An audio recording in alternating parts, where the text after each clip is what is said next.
서당과 서원에서 교육했던 내용과 방법을 보니 인성교육진흥법에서 말하는 인성교육의 정의와 맥을 같이 하는 것을 볼 수 있거든요.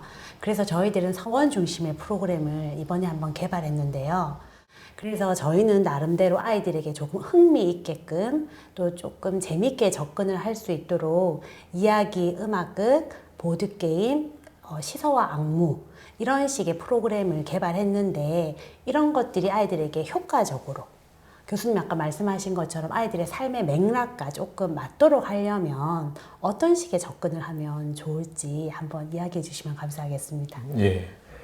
예, 조선 중기에 활발히 이루어졌던 서원에서의 교육 이것을 이제 현대에 계승해서 학생들한테 인성교육을 하겠다라고 하는 어떤 그 아이디어는 굉장히 좋습니다.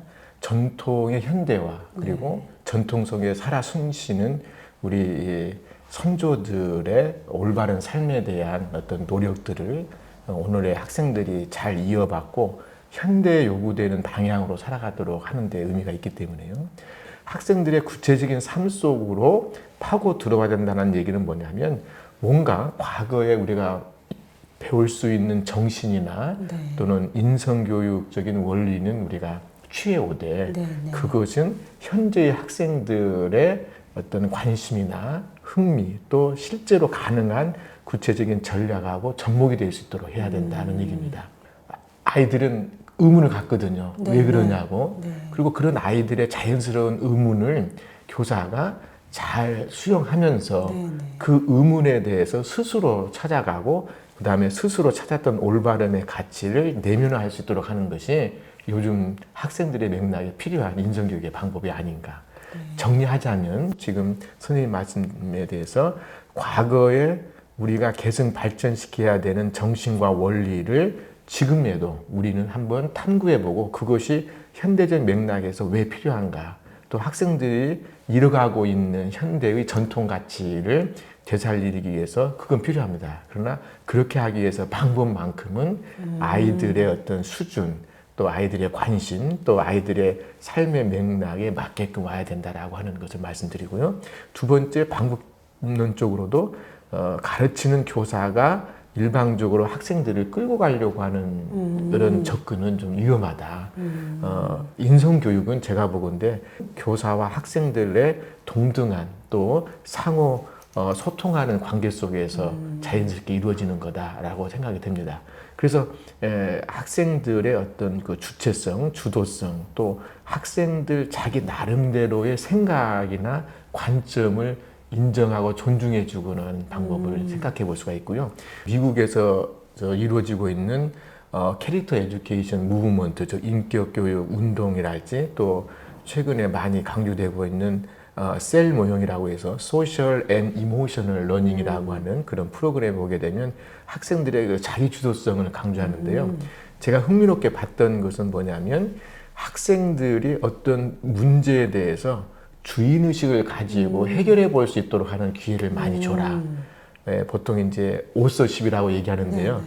쉽게 말하면 그 스포츠 경기를 즐기는 사람들의 어떤 상당 부분이 보는 것으로 만족을 하지만 더 극적이고 또 그 스포츠를 통해서 자기 것으로 만드는 데는 직접 플레이를 해보는 경우에 훨씬 더 효과가 있다는 얘기거든요. 그러니까 인성 문제와 관련해서도 어떤 상황에 대해서 너가 이 상황의 그 주인공으로서 어떻게 할 것인지 또 주인공으로서 관련을 맺고 있는 다른 친구들의 생각이나 또는 문제 해결 방식이 어떤 것인지를 잘 들어보고 도대체 나만의 생각이 옳은 것인지 또 나보다 더 나은 생각을 갖고 있는 사람의 것은 내가 수용할 수 있는 것인지 이런 것들을 충분히 고민해 볼 수 있는 기회가 있으면서 가야 된다.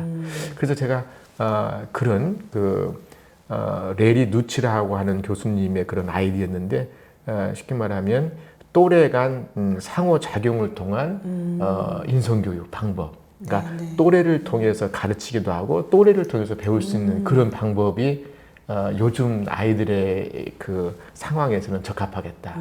그래서 서원의 어떤 그 타픽을 가지고 왔을 때 그러면 서원에서는 우리가 존경하는 위인들이 어떻게 공부를 했고 또는 그분이 훈장으로서 어떻게 가르쳤는가 하는 부분들에 대해서 이제 아이들한테 문제의식을 던져주면 학생들이 내 생각도 얘기하고 친구 생각도 들어보고 또 다른 사람들 생각도 들어보면서 지금 우리들의 맥락에서 실천하기 위해서는 누구의 생각과 또 누구의 판단이 보다 더 설득력이고 좋은지, 나에게 부족한 점은 무엇이었고 내가 어떻게 배울 수 있는 것인지, 나를 통해서 친구의 부족한 점을 내가 어떻게 보완해 줄 수 있는지, 이런 상호작용을 활발하게 일어나도록 하는 것이 좋지 않겠는가 하는 생각을 해봅니다.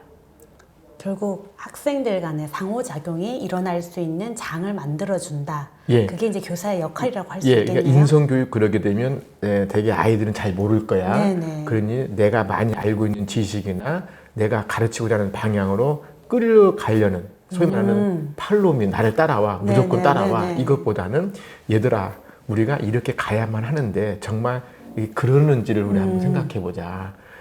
너희들이 이런 어떤 그 목표를 이제까지 알면서도 실천하지 못했던 것이 있다라면 어디서 못했을 것인가. 친구들에게서 잘했던 점을 한번 찾아보고 친구는 무엇 때문에 저렇게 잘했고 동일한 상황에서 나는 무엇 때문에 못했는가. 나의 부족한 점을 친구를 통해서 배울 수 있는 거고요. 나의 장점을 친구의 어떤 실패담이나 또 친구들이 잘못했던 점에 대해서 얘들아, 내가 너와 비슷한 상황에서 이런 고민을 똑같이 했었는데 결국은 내가 이렇게 갔는데 이렇게 해놓고 보니까 정말 기분도 좋고 뿌듯했어. 너희도 한번 해볼래? 이런 식으로 이렇게 친구들을 설득시키는 그런 방법이 어떨까? 특히 제가 주로 관심을 많이 갖고 있는 초등 파트에서는 또래들의 자기에 대한 평가에 대한 어떤 아이들의 관심이 굉장하더라고요. 친구들이 나를 어떻게 바라보고 있는지, 친구들이 나를 어떻게 생각하고 있는지에 대해서 굉장히 민감하게 반응해요. 오히려 부모님의 말씀보다 친구들이 이렇게 했다라고 하게 되면 그 친구의 말이 잘못이다 할지라도 그렇게 따라가려고 하는 경향이 있다 보니까 그 또래를 통해서 올바른 방향으로 이렇게 이끌어갈 수 있는 방법을 좀 활용해 하는 것도 굉장히 좋겠다. 과거에 선생님들 위주로 무조건 따라와.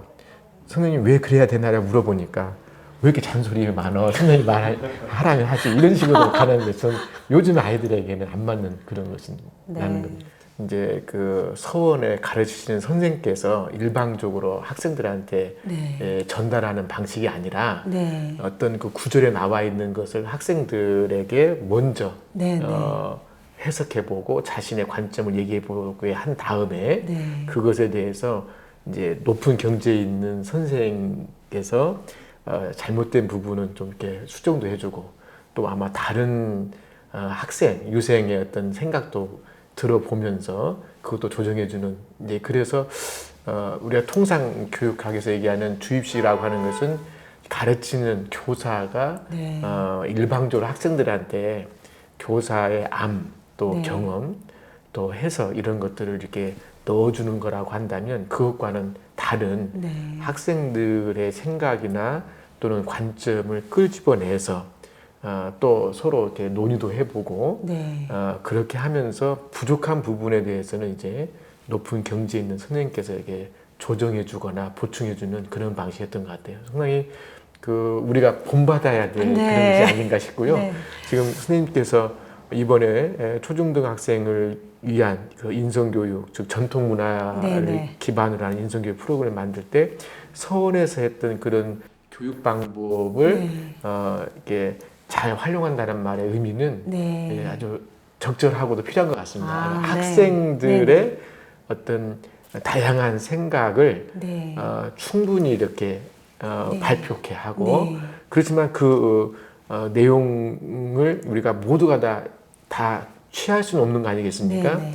어떤 학생이 어떤 점에서 부족하고 이런 것들은 서로 충분히 의견을 교환하면서 어떤 집단의 어떤 지혜를 모아서 어떤 그 문제 상황에서 최선의 대안이 될 수 있는 것을